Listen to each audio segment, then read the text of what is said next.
Master the art of the smoky plant-based pulled pork sandwich with this simple savory tutorial. In this recipe, we use king trumpet mushrooms in place of the pork, and we're going to use a fork to scrape down the length of the stem, producing these shredded pork-like strips.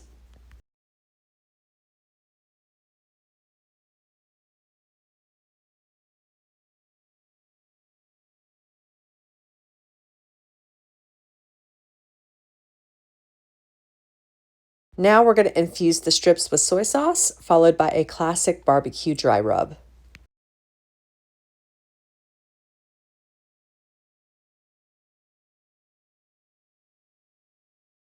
Then you're going to spread your shredded mushrooms on a perforated sheet of foil.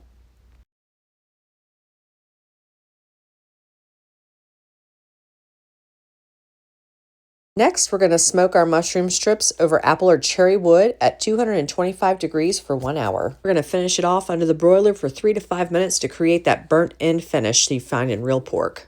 Now to make the barbecue sauce, you're going to start out with 1 cup ketchup, a tablespoon of mustard, a 1/4 cup of apple cider vinegar, 2 tablespoons Worcestershire, a tablespoon of liquid smoke, and a 1/4 cup of that barbecue dry rub you used earlier on your strips. Mix that all together, simmer it down for about 10 minutes, and you have your own barbecue sauce.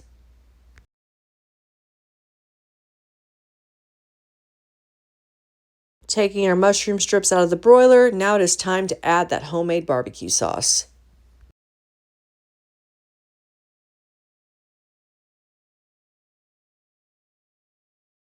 Mix that all together, set it off to the side. Now it's time to get to the kale slaw. All right, so kale slaw is pretty straightforward and simple.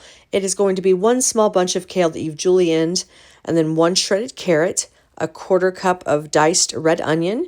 Mix those together well, and then you're going to follow that up with a 1/2 cup of veganese or mayonnaise. Veganese if you're vegan, obviously.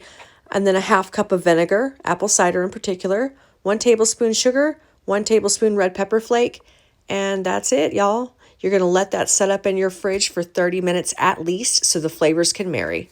The longer you let it set, the better.